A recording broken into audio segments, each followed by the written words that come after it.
Chad Ikes here with Courage Barbell. I'm very honored to have my friend Travis Ortmayer stop by, and so we could do a little interview and tell you guys his incredible story. Anyone that knows my story is I'm a bit of an underdog, and I love underdog stories. And somebody making it to the top once and making it to the top twice is a whole different ball game. I don't know all of Travis's accomplishments because there's a lot, but I am going to start with one story. Back in my prime, like my prime powerlifting days, I remember watching a video of you doing the first dude to do a 500-pound stone. Oh, yeah. And at that time, I had actually went and trained down with Mark Philippi and Kevin Mitchell in Vegas. Okay. And I had done Atlas stones for the first time. And I was like, fuck. Dude, these things hurt. These things are heavy. Like, this shit's hard, man. And then seeing that video of you doing 500 pounds, I was like, son of a bitch. I'm like, I don't think I can get my arms around that thing, first of all. But, like, that's a perfectly round 500-pound stone is ridiculous. Well, you know. And to be the first guy to actually do that, which brings up another thing I want to talk to later, like the mentality of that kind of shit. But, yeah, that was ridiculous. From my very first competition, I remember doing, all the events. We finished with stones, and I loved stones. I remember finishing that last one. It was only 300 pounds, but I went in my head immediately. I said, that's my event. That is going to be my event. I don't care what I have to do. I'm going to be the best in the world on this. And that just kind of kicked off, the whole direction that I went with stones. So when it came to breaking the 500-pound barrier, it was just another day having fun, basically. My first set was 220, 260, 330, and 400. And at that time, only a handful of guys had loaded a 400. Yeah, 400 was huge. That was a big deal. So my dad was like, what the hell are you doing, man? All right, fine, you want to do it, whatever. So I got it, and then, like, one of the first times training with the Stones, the guy that I trained with, Jim Glassman, he's a former powerlifter. He turned pro strongman. He was almost an alternate for World's Strongest Man, but at that contest, he tore his pec, and he had to get surgery, so he was out that year. So strong guy, really knew what he was doing. And I'm doing the set, those 4 stones, and I do the first 3. And then I'm about to stand up and do what everybody does. I've seen everybody do this re-tacky, take a breath, and then go for the big one. And it was so simple. He just said, don't think, just do it. It's like it drilled a hole into the center of my brain, and it just rooted there. And I went for it, picked it up, loaded it without even realizing what I was doing. It just happened. And it was like earth-shattering, groundbreaking, this whole, I don't need to do this crap and waste a bunch of time re-tacking. Just grab and go. And I was like one of the first people to ever really do that with heavier stones, especially because it was my 400-pounder. So, only 5 or 10 guys had done that. And here I went, smoked it in a series. It was like, holy shit. It was just a whole new world had opened up for stone lifting. And I've had a few guys kind of come up to me and tell me, they were like, guys were good at stones. Other guys were great at stones at the time, but you changed the way stones were done, which is like the ultimate compliment for me. Yeah. No, that's a huge compliment. Yeah, it was awesome, So when it came to loading the 520, when I did that series, I thought I need something bigger. I want a 450. I went to the guy that made the stones, and I set up, can you make this? He ended up making one. It came out to 460. And I loaded that one of my first times trying it. I was like, shit, let's just go 500. What's the biggest stone anybody's ever loaded? I want to beat that. Turned out that Laszlo Fekete was credited with a 511 until they had found out later it was false. Yeah. And they took that away from him because it was a bullshit stone. So when I got my 520 and loaded it to 1.2 meters, a little over 1.2 meters, just about an inch and a half over 4 feet, it was the first time 500 had been loaded. Right. And that was my goal. You know, it was the second I picked up that 460 stone and loaded it, I'm like, that's it, man, 500's going down. And then when I loaded the 500, I said, that's it, 600's going down. A few years later, I actually got a 600-pound stone. But I only got it to my lap. I never actually got it in my lap. So I broke ground. I got it up, you know, good foot and a half or something. But it's a 300-pound lead ball with a 4-inch shell of concrete around it. So trying to maneuver that mass, right, it's a different feeling, lot, man. It's a round damn ball. Like anybody who's never picked up an Atlas stone, like go fucking try it. Yeah, it's like, a different not world. like it's not like picking up a dumbbell. It's not like picking up a square. Yeah. It's fucked up. You take your grip out of it. Your forearms become paddles, and you have to. Yeah. So I think I remember Dave Tate one time said, "Man, I love crazy people," and I'm like, "Yeah, me too." And so the first thing I thought is, "You're like stones are going to be my event." And I go, "That's why we get along. He's crazy." That's exactly it, man. I say it all the time. The first time I did stones, like the next day, I was like, God damn, man. Oh, you get some good Dude, stone I had rash, raspberries and bruises, and I'm like, what is this shit? Well, see, stone rash is a rite of passage. It's a mark of the brotherhood. You see a little light faded scars. That's how you can tell a real strongman is he's got those scars, or he or she has those scars. Now, yeah. So tell me about, like, back in those days, like when I was competing, you were like, I don't know what your highest rank was in strongman at that time, but I mean, you were on like the championship, like world's strongest man. Yeah, well, I started competing. My very first contest was August 2nd, 2002, and by Nationals 2004, amateur America's Strongest Man, I won that, and then in 2005 I was competing as a pro. And in 2005, I went to the Pan American Championships, qualified for Worlds. So my first year as a pro, I was 10th at Worlds. At that point, it was IFSA Worlds. World's Strongest Man had split. Right. You know, IFSA had all of the top guys except for Marius.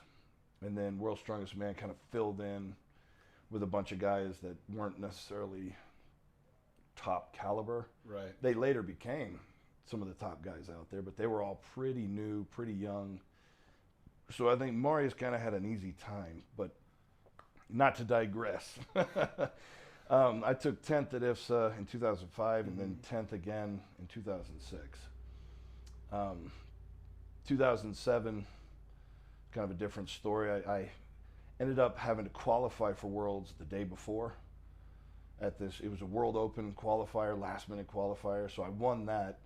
And then I was in a group that it had a Korean guy who was going to take dead last in every event, and then two guys, one from Poland, one from Lithuania, who played their points against me to keep me out of the finals. So I got kind of hosed there, but I mean, you know, I could have won every event and made it to the final, so I can't really blame them. But then, you know, after that, 2007 was when IFSA fell apart, and World's Strongest Man was where everybody ended up 2008 on.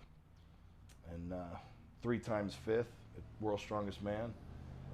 2011 I had to pull out because my foot was hurting so bad from the injury I had sustained in the qualifiers or the finals of 2010, that broken ankle. I pulled out then, and then 10 years later I made my return. So how many times had you been in the finals before this year? In the past. In Worlds? Yeah. I've been to 8 World Championships. 3 with IFSA. I made 2 finals. And then 5 now with World's Strongest Man. I made 3 finals. And I was 5th all 3 times. So. And I know at that time, I mean, you were still known as the Stone Guy. Oh, yeah. Like, you definitely still had your events, and you were still putting up some crazy numbers in various events and stuff, and times and everything. Yeah. So then... So you're on top. You were, how old were you? What was the last one before now? Before this year? When was that? That was 2011? Yeah, I was 29. Or I so might have 29 just and still 30. Not even really reaching your prime for. Yeah, I think it was a month after I Strongman. turned 30 was the last one. So you kind of went through some crap. Yeah. Right there. And I'm really big on talking about my crap and depression and shit. And I think I've always gotten great responses from the more open I am with shit. And I know you're kind of open with some of your shit. Yeah. So, you know, it's important to be. So, I mean, we can go into depth.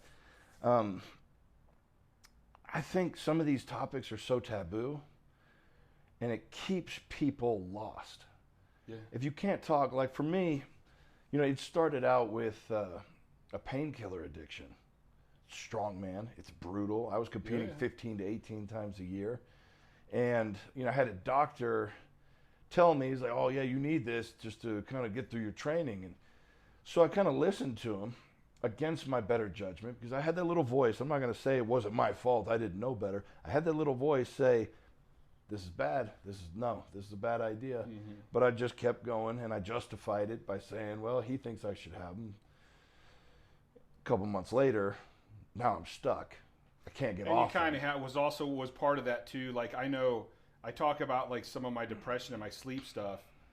I actually made it worse because I wasn't about to, like, I had that, I'm so close to the #1 spot. Yeah. Like, I kept having to push myself. Oh, yeah. So do you feel like at the same time, you're like, well, yeah, dude, if this keeps me training harder, then screw it, I'm going to do it. Like, but even though you had that little thing in the back of your head. There was a couple of those. It kept me training harder, but there was also because I ran out a couple times. I had to go once a month to get the refill. Mm-hmm. So I'd run out, and I'd have to go a few days, and you felt so shitty coming off. You know, that withdrawal is a real freaking thing, and it's not just physical. For me, it was a lot of anxiety. You know, because I guess going out into the world with painkillers in your system is kind of like wearing a mask. Yeah. You know, for someone who's a very introverted person, I do my best to be as outspoken and loud as I can sometimes, but I'm very introverted, so it was like having a mask on. And part of the withdrawal was taking that mask off, and not only bearing myself again, was bearing myself feeling my absolute worst.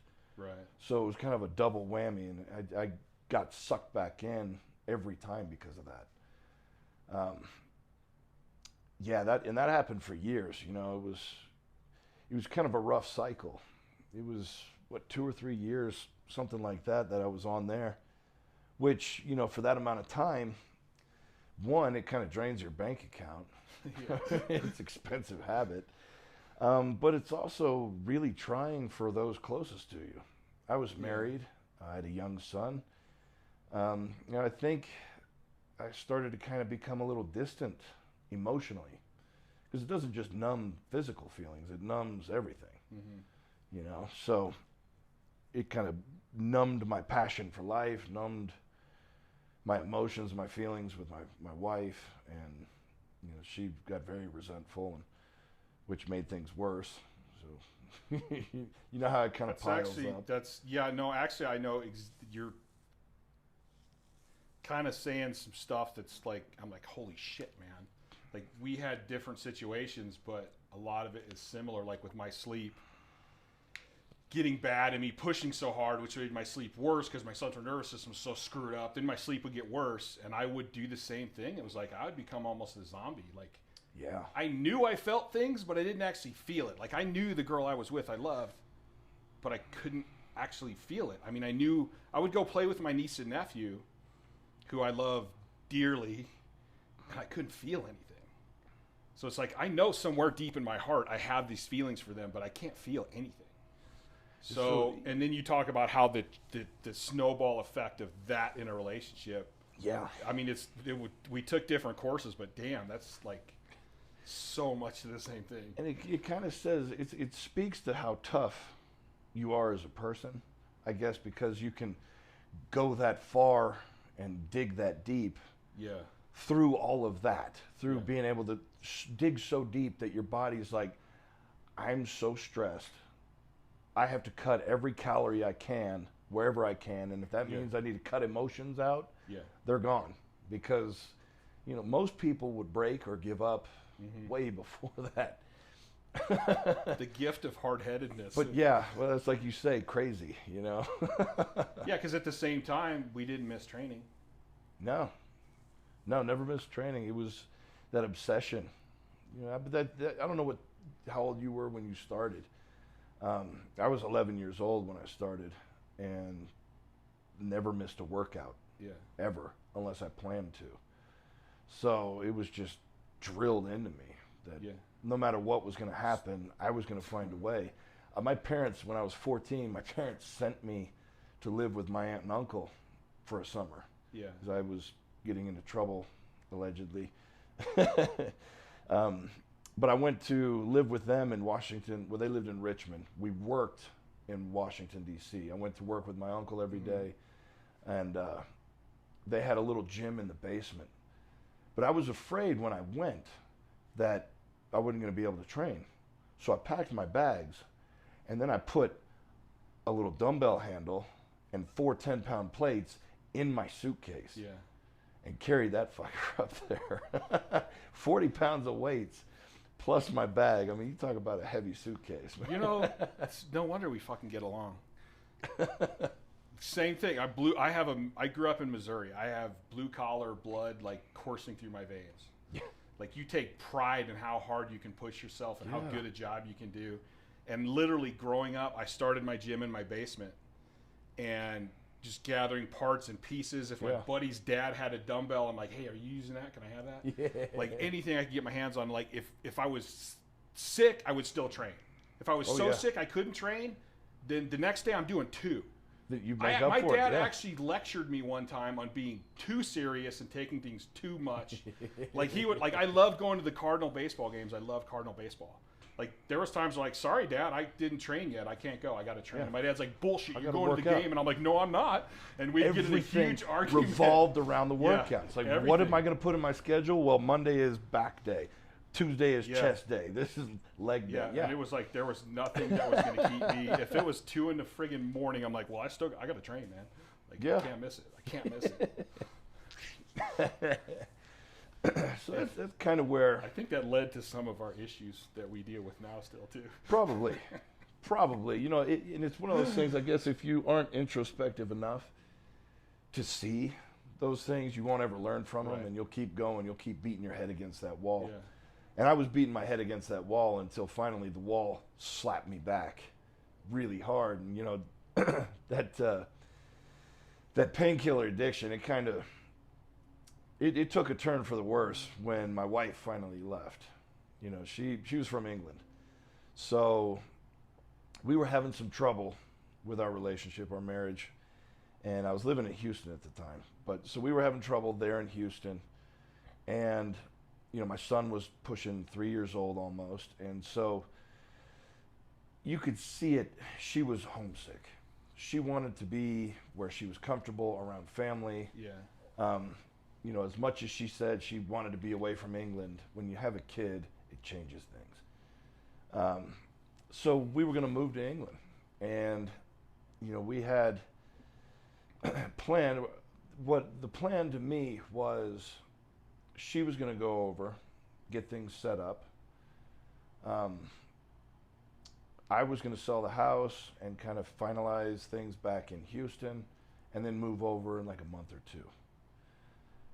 Well, when she got there, that all changed, as it does.